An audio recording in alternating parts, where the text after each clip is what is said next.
What is going on, you guys? It is another episode of the Sci-Fly Zone where the multiverse meets a seventh inning stretch. It's your boys Trenton and CJ, and today's destination is the DC universe. We're going to be breaking down and discussing Supergirl. And if you enjoyed this video, please hit that like button as it greatly helps the channel. And also don't forget to check out our shorts content as it has our videos, best and funniest moments. But let's get into Supergirl. I'm gonna get this out the way right now. This movie's hate feels so forced. I love this movie. I had a great time watching it. I had a lot of fun. Like every action scene, I was like, dude, this is awesome. I do not get the criticism. Yeah, man, I thought it was a really enjoyable movie. I think the reaction to this movie has been one of the biggest overreactions to a superhero movie in a while.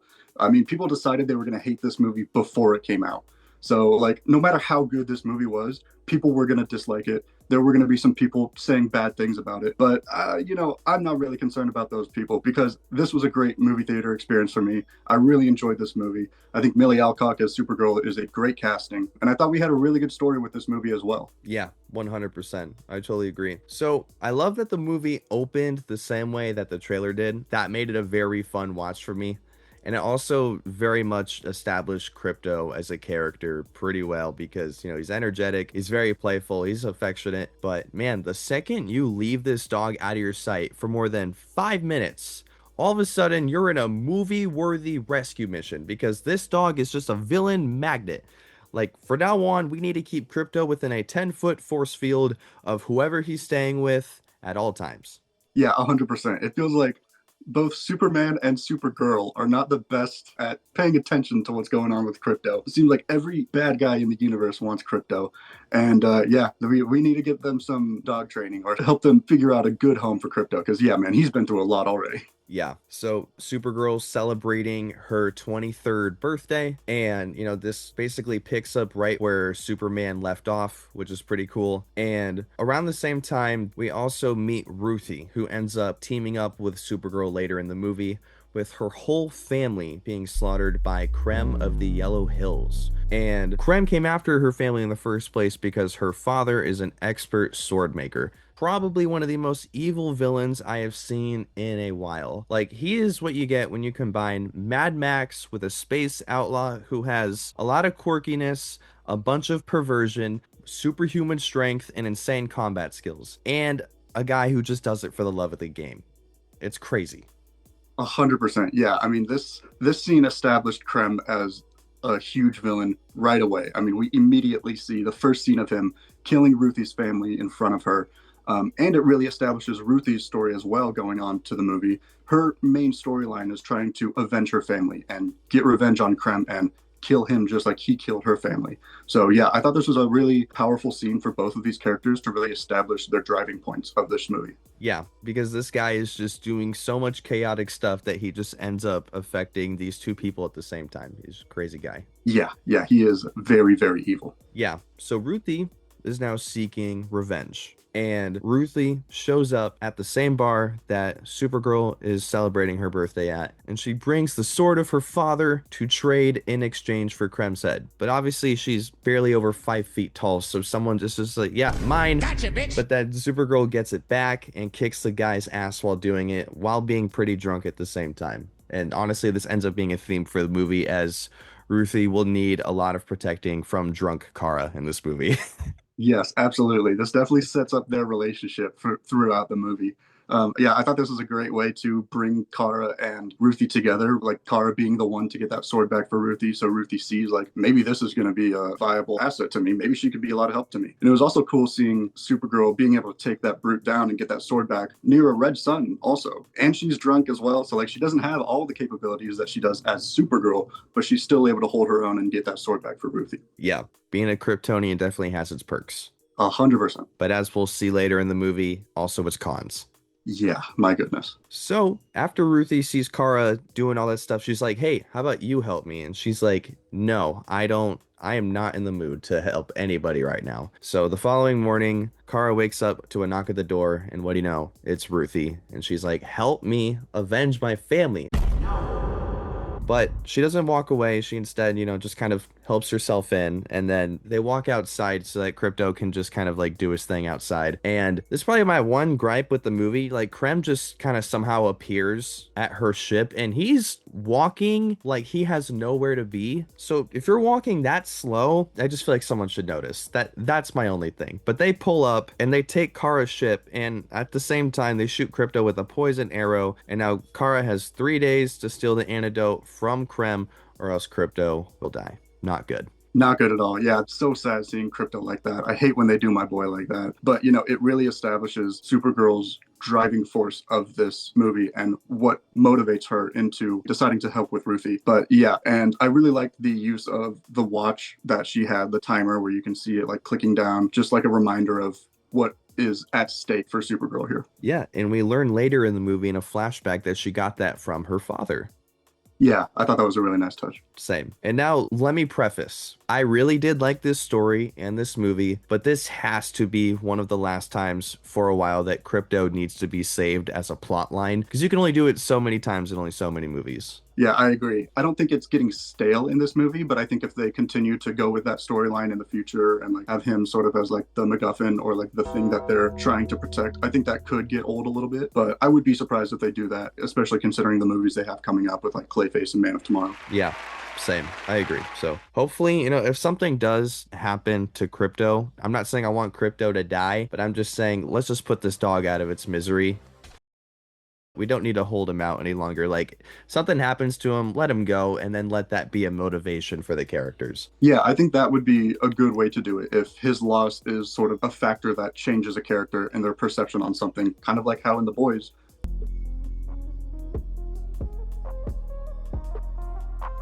Kind of like how when Butcher finds out that Terror passes away and that kind of drives him to try to take out all the Supes. I think that would be probably the way to go about it if they're going to take out Crypto at some point. Yeah, John Wick, if you take a dog, you're basically taking that person's morality with you. Yeah, 100%. So now that Kara needs to save Crypto and get the antidote off of Krem's body, she still doesn't let Ruthie join her, because I can understand how she could possibly interfere with her accomplishing the mission of getting the antidote. But I'm still happy that Ruthie does manage to get Kara to warm up to her and let her be on the mission, because throughout the movie and by the end of the movie, they taught each other a lot of things about each other just by the way they perceive each other and the stuff that they tell each other. And I thought that was a really cool part of their dynamic.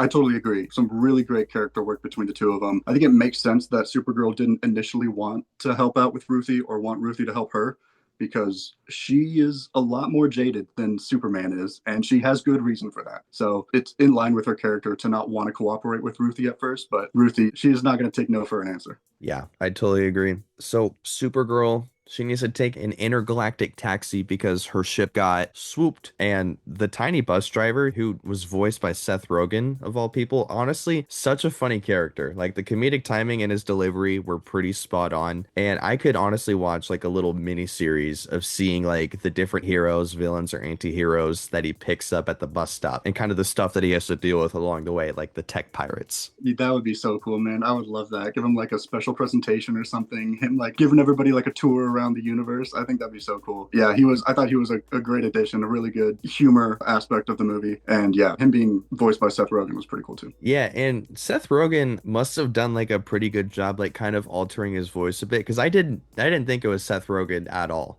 Yeah, I didn't realize it was Seth Rogen until afterwards, and people had mentioned that it was Seth Rogen. So yeah, that's pretty interesting. But the little guy was still so cool. Yeah, kind of reminded me of the little guy from Rise of Skywalker. Yeah, Babu Frick. Yeah, love that guy. Yeah, they need to link up, make them canon in the same universe. Let's do it. That would be such a sick duo. They could take Doctor Doom down themselves, probably. Yeah. If Doctor Doom ever found himself in a giant ass crossover. Yeah, dude. DC, Star Wars, and Marvel. Let's make it happen. Yeah. Also, speaking of the tech pirates, The tech pirate fight scene was really cool, in my opinion. Like the visual effect for them transporting around the bus looked really cool. And then also Kara getting sent out into space. And then the sun shows up just in time for her to charge up and show off her peak strength. That was really exciting. Like she's really powerful when she's able to get all charged up. 100%. Yeah, this was an awesome scene. I loved the visual aspect, like you mentioned, of them teleporting. It's more like digital than like we've seen in a lot of other stuff. And I really like what they did in this movie with emphasizing the differences between the red suns and the yellow suns and how that affects Supergirl's capabilities. And like each time we go to a new planet, it tells us what kind of sun this revolves around. So that was really great information too. And I really liked how they portrayed her differences around the different kinds of suns because we got mentions of that in Superman, but we didn't really see visuals of it because it all took place on Earth. Yeah, exactly. And that is something that a Kryptonian would have to keep in mind. Yeah, absolutely. And after all the fighting with the tech pirates, Supergirl does end up saving Ruthie from getting her sword stolen and anything worse happening, along with anything bad happening to the entire bus, and getting the location of someone who could locate Krem from interrogating the tech pirates. So it's a win, win, win. Outside of actually finding out what Krem really gets up to on a day-to-day basis, that was not a win. He's true evil. Yes, absolutely. He is as evil as it gets, just a really, really bad guy. But overall, this was successful for Kara because, yeah, she got more information that she needed, keeping the civilians and the innocent people from getting hurt too. And yeah, just making it out of there and showing really how powerful she can be. Yeah. And back to my point, about Kara saving Ruthie as well as the bus. I remember a couple years ago, I was watching the YouTuber who goes by the name of Cosmonaut Variety Hour. He breaks down a lot of different stuff, and he was breaking down a Marvel movie or something like that. But he said something in the video that stuck with me ever since, and it was, I just enjoy watching superheroes saving people. And I resonate with that a lot. And Supergirl saves a lot of people in this movie, but also, unfortunately, not everyone. Funny enough, that same lesson actually, accepting that you can't save everyone, was a big part of Kamala Khan's arc in the Marvels. Another female-led movie that got a bunch of undeserved hate, just like Supergirl. So it's cool that there are these correlating themes going on that are actually interesting, in my opinion. Yeah, that is really cool. I like that quote because, I mean, when you think about a superhero, the first thing that comes to your mind is like saving civilians, fighting off the bad guys, like protecting the city. That's what a real superhero is. And Kara does have a bit of a different perspective on her life because of just what she's been through, but she still feels like she needs to do good and be a good person. And there's a really great line later on in the flashback that kind of alludes to that. But yeah, I mean, she's more gritty than Superman is. She's not as naive as he is, but she still wants to do good. Yeah, her and Ben Riley would get along very well. Absolutely. That'd be so cool. Because they're both reluctant to kind of be who they are at the start of the story, but they still can't help themselves to save people with their powers when the situation calls for it. Yeah, they know that when they are needed, they step up in that occasion. Yeah, very cool. So let's get into the flashbacks. We learn the true fate of Krypton. Its core was unstable and the planet was destroyed 8 years before Supergirl's birth. That was an interesting development. And as Krypton is crumbling, we also catch a glimpse of Superman's pod being sent to Earth. That was really cool to see. But only a small portion of Krypton actually remains now in what is named Argo City, where Kara was born. But the problem is that with Argo City came a huge chunk of kryptonite attached to the bottom, slowly radiating the entire city with kryptonite, inevitably killing everybody. So after Kara's mom died, which is also when Kara met Krypto at the funeral, funny enough, Kara's dad promised that he would not let Kara die, so he built her a pod and sent her to Earth to save her. Very tragic. This was super tragic. Yeah, man. I shed a tear watching this flashback. It was brutal, just a brutal upbringing for Kara. Like her planet getting destroyed before she's even born and can do anything about it. And then being brought into this world where she doesn't know anything different, but there's people getting sick and dying all around her. And she's watching her mom die on her deathbed. And there was a great quote from her mom where she says, "You don't always have to be nice and you can be tough, but you always have to try to do good." And I think that's a real driving force for Kara because she's not always super nice and she is pretty tough at times, but she always wants to do good. And a lot of that comes from her mom. And man, like when her dad was telling her about this pod that he made and wants to ship her off and she's reluctant to go because she would rather lie down and die around her people than go off and be the only one left. Like that was so brutal, man. I felt so bad for her in that time. Yeah, because when she made the point, like, no, I want to like die and be next to you for the rest of time, like that totally makes sense. But then when her dad's like, no, you are not just one tiny life, like you are my future and my wife's future and folding into the future. Like you are so much more than just one little life. And that's it's just like, oh my, it's like an unstoppable force meets an immovable object. Yeah, absolutely, man. I mean, like great advice from both of her parents, things that she's going to take for the rest of her life, some of the last things that they were able to say to her. And this flashback gives a lot of context for the differences between Supergirl and Superman, because Superman didn't see all this happen in front of his eyes the same way that Supergirl did.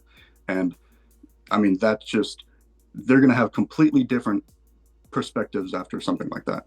Yeah, like Clark grew up with cows, pancakes, and milk. Yeah, he was a country boy growing up. Supergirl was not. No, and he caught the economy at a good time growing up too. Yeah, true. He had a pretty good situation when he got here. Yeah. So, we also get to see when Kara actually lands on Earth for the first time. Really cool. We get a lot of backstory. I really like it. And the first person she meets is Superman, because Superman was tracking her pod on the way in. Not only am I happy with how much Superman we got in this movie, I'm also happy with how little Superman we got in this movie. We got just the right amount. He was involved in the plot just enough. And man, David Cornsweet is such a great Superman. When he first met Kara after she crash landed on Earth, he was so welcoming, so reassuring, calm, kind, and he was hilarious. Like, I wasn't raised there, so I wasn't raised there. Why am I talking louder? Let me help you. So good, dude. I wasn't raised here. Why am I?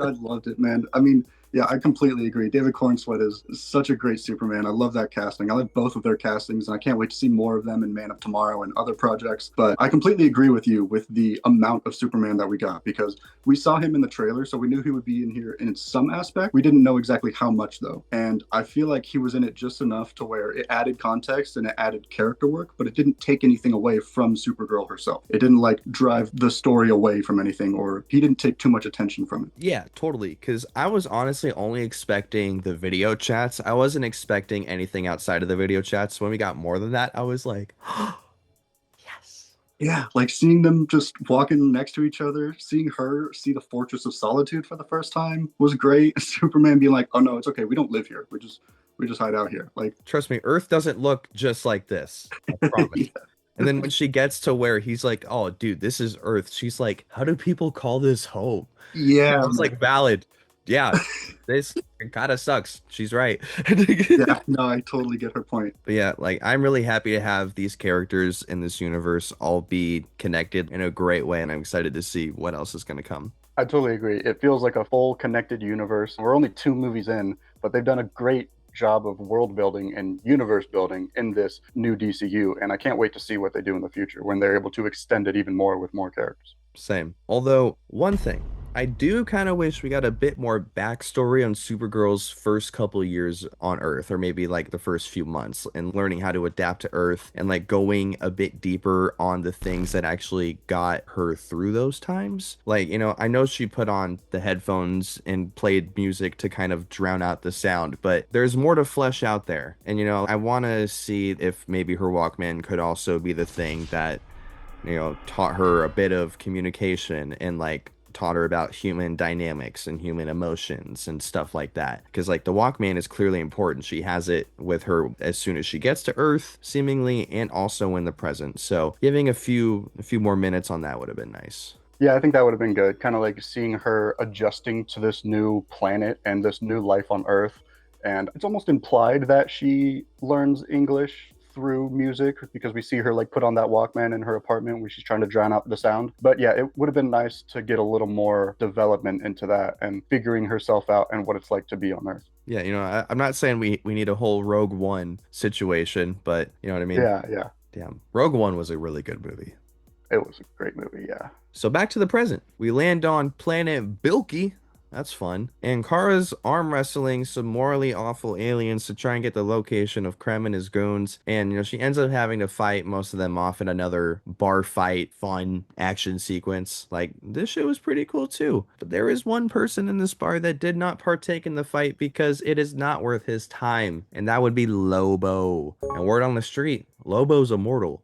And he killed off his entire planet, is the last of his species, and is a bounty hunter. Like, those are some pretty crazy accolades. Yeah, he has absolutely built a name for himself, and it seems like people around the galaxy know very well who he is for good reason. Yeah, I'm very excited to see more of Lobo, especially considering he's immortal. Like, he got stabbed in the abs, and he was like, "Ah, oh, not the abs." Yeah, he's like, "Oh man, I got a scratch. That's too bad." Yeah, dude. I mean, Lobo's a great character. I love Jason Momoa as Lobo. He's clearly wanted to play this character for a long time. As soon as James Gunn was announced as the head of the new DCU, Jason Momoa texted him right away, telling him that he wanted to be Lobo.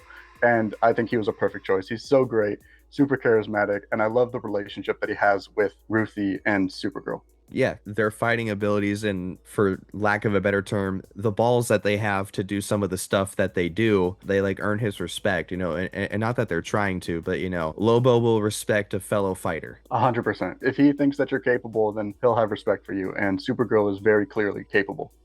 Yeah, and dude, these Krem guys must get up to some shit because literally it's three separate people that they've all attracted to one spot because they've either done stuff to them or someone wants them dead for the stuff that they've done. Yeah, I mean, these are just an evil group of people. I like how we kind of learn more about the atrocities that they've committed through different characters, like through Ruthie and through Lobo, and learning their motivations for why they're going after this group. And it also emphasizes it's valid that they're going after this group as well. Yeah, exactly. So Lobo's there because he's a bounty hunter, and one of the guys that works for Krem has a bounty on his head. And Ruthie tries to employ Lobo on her conquest for revenge against Krem. And Supergirl does her California Girl impersonation to basically bore Lobo away, which was hilarious. And then after Lobo leaves, the bar owners take them back to their place because they said that they can help her find Krem. But this turns out to be a trap because the bar owner's daughter was already kidnapped by Krem and his people, and that they cut a deal with Krem and his people to get their daughter back in exchange for Supergirl and Ruthie. Unfortunate, but also kind of somewhat valid twist of events here because you're going to do whatever you can to get your daughter back. 100%. Obviously, it sucked seeing Supergirl get betrayed like this from these people that built her trust, but it makes sense why they are motivated to do this. They want to get their daughter back, and the only way for that is if they exchange 1 for 2 to Krem. So yeah, I mean, just a really tough situation. It seems like an otherwise decent family just doing a bad thing in order to try to bring their family back together. Yeah, like they're all just victims of circumstance by Krem and his people.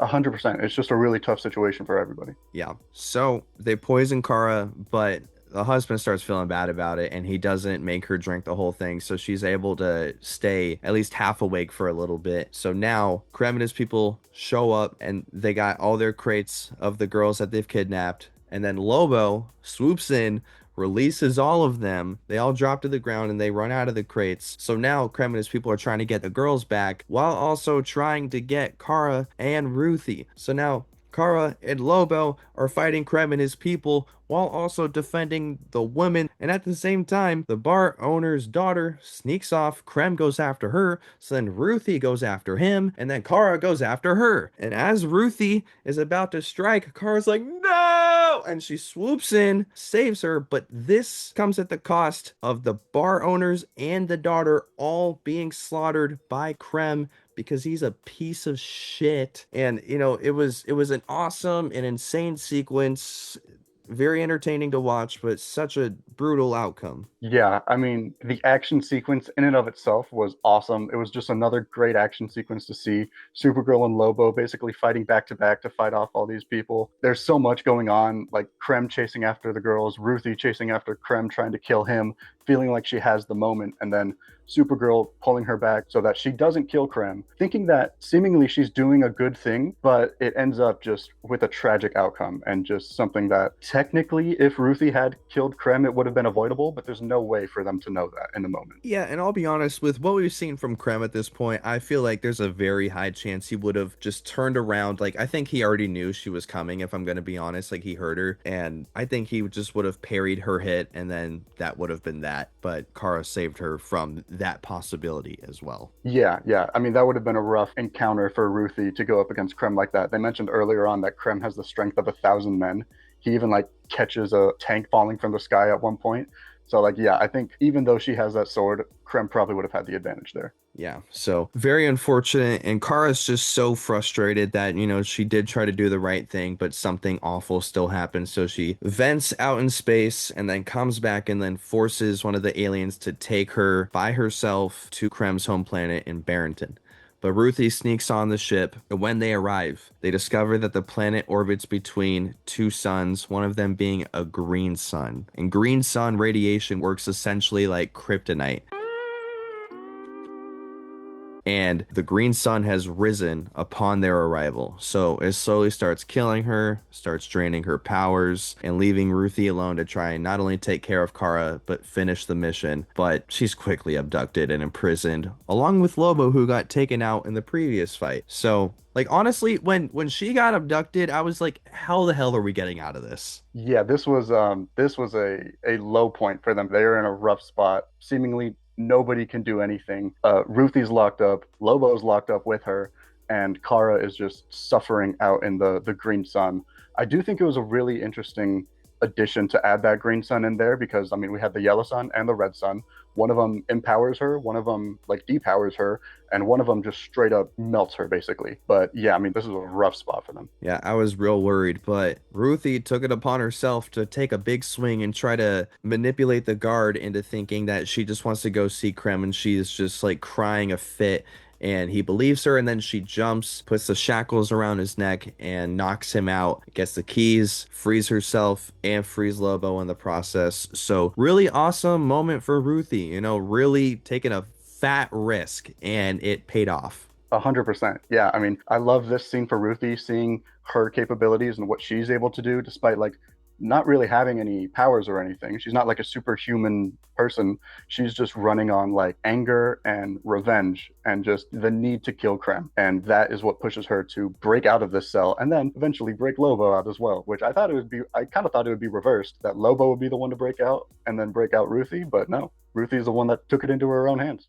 Yeah, it was awesome. So as Ruthie tries to sabotage the ship, Krem does detain her, and as he's about to kill her, the green sun sets. The yellow one rises, giving Kara back the powers of Supergirl. As she flies in as the blade is about to strike Ruthie, and she starts fighting Krem and crew, while Ruthie gets left dangling in the rope that she was tied in just off the side of the ship. And again, this fight sequence, this was great as well. All of the fights in this movie, they were very entertaining. 100%. This was another awesome fight scene. First of all, I love the introduction of Supergirl into this scene, seeing her fly up behind that sun behind her. Like, I know we saw her in the Supergirl suit in the end of Superman, but this felt like it was on another level. This was just so clean. I love seeing it. She like takes out like 6 brigands at once with a grapple that was shot at her, and then she just flings them across the ship. Just so cool. I loved seeing how powerful she really is, like immediately after just suffering from this green sun and then popping back up and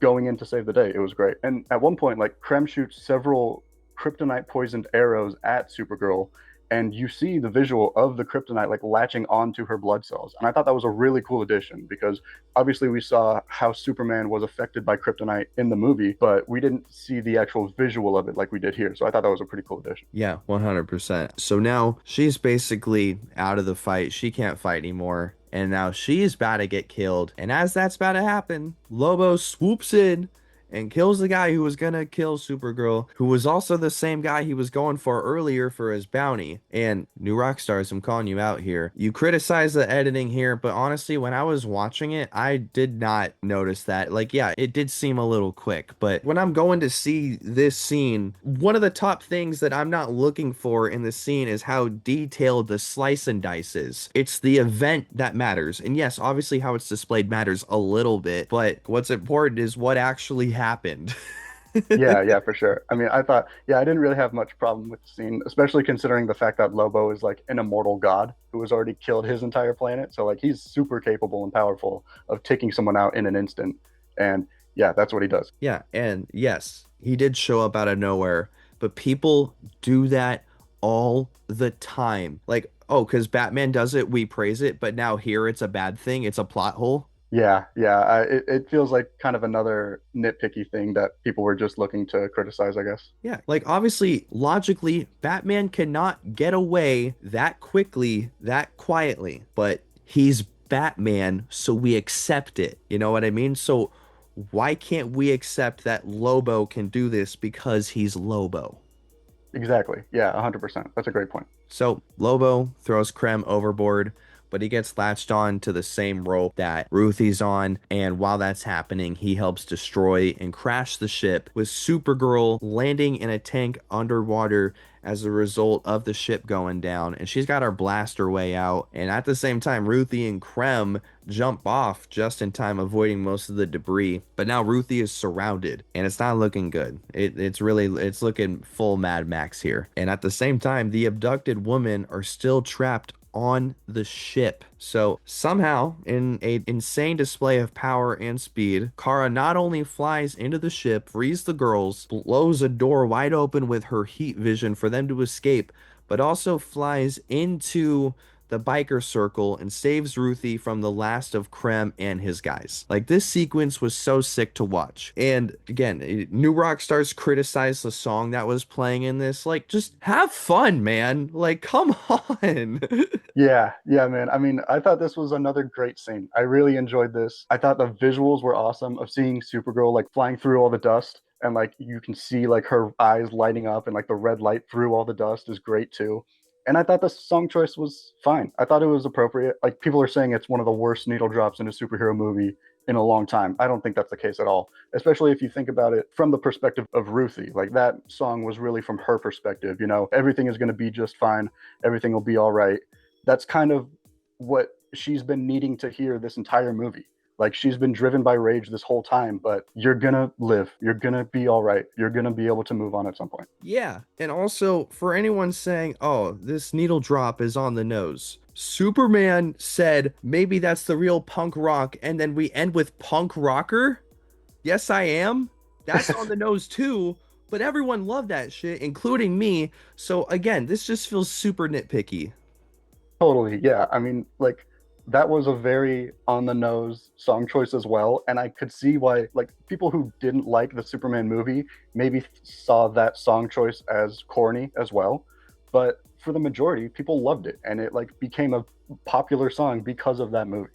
Yeah, 100%. I was blasting it for a few months after that movie, and I still do here and there. Yeah, absolutely. So now that Krem is down, Ruthie has a choice to make: to kill or not to kill. And Supergirl convinces Ruthie not to kill him for revenge and instead make the revenge living a happy life on her own, you know, as a display of perseverance and not letting her life be defined by the consequences of Krem's actions and hers up to this moment. Very good lesson.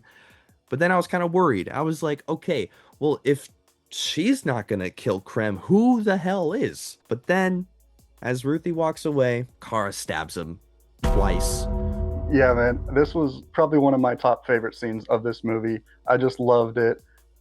Seeing how far like Kara and Ruthie have both come. Kara like talking Ruthie off the ledge, basically.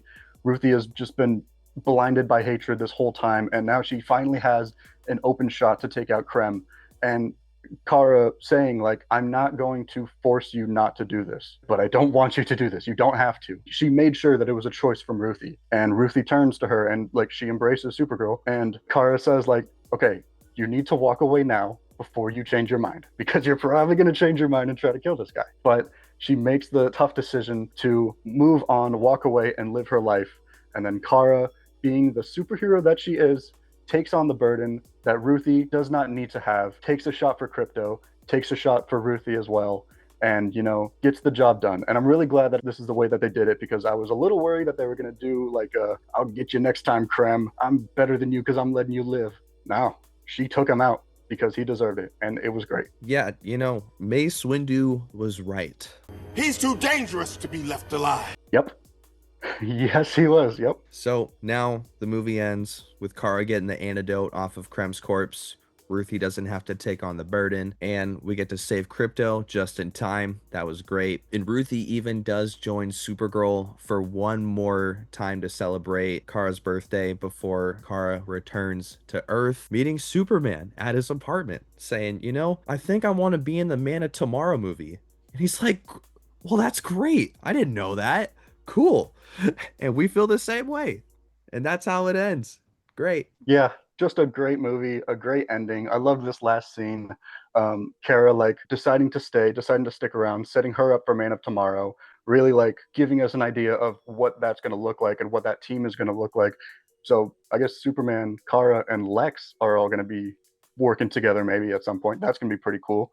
But yeah, dude, this was just a great movie experience. I loved a lot of it. I loved pretty much everything about it. Like, I really don't have a lot of complaints. It was a great movie experience.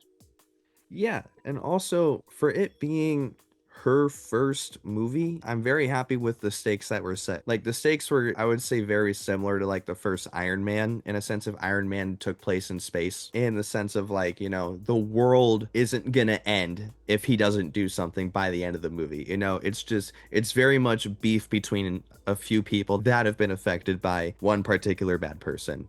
Obadiah Yeah, Stane, Krem. yeah, for sure. For this being the first movie of Supergirl, this didn't need to be some world-ending threat. It didn't need to be something that like you needed to call in the Justice League for. It was a very personable story to Supergirl. It gave more character to her. And I'm actually glad you mentioned that, because that's another thing I thought about earlier, is that a lot of this does take place off of Earth, but I think they do a really good job at grounding it and so making it feel like a realistic place. Like Kara sitting at the bus stop waiting for that bus to come to her. Like there was a lot of really good world building in this movie, and it didn't feel like it was super out of this world. And I thought that the ending was really satisfying as well. Yeah, me too. I'm very happy with it. I would give it a strong 8. Yeah, I would also give it an 8 out of 10. I think that like Supergirl is just a super fun character. I think she's a great foil for Superman, and I can't wait to see more of her in Man of Tomorrow with him. I loved all the flashback stuff with Krypton, getting more information on her and a little more backstory on Kal as well, and what makes them different. Obviously, the Superman cameos were awesome. Lobo is great. I love Jason Momoa as Lobo. These action scenes were so much fun, and I feel like, going back on the unnecessary criticism for a minute, a lot of people who criticized this movie didn't really give a lot of detail on what they didn't like. It was kind of just like script bad, songs are corny, and it's not exactly a page to screen adaptation, and that's not what it needed to be. This was its own story with aspects of that comic as well, and I think they pulled it off really well. 8 out of 10. Yeah, could not have said it better myself, man. I totally agree. So, if you made it this far in the video, guys, thank you so much for watching. We really appreciate it. And let us know what you thought of the Supergirl movie. You know, if you were one of those people who didn't like it, let us know. We would love to hear your thoughts. And also, if you like the movie, then let us know if you like the movie and what you did like about it. And also, feel free to check our other Marvel content, our other DC content, as well as our Major League Baseball content and any future stuff we got coming out as well. So thank you so much for watching, guys, and we hope to see you on the next one.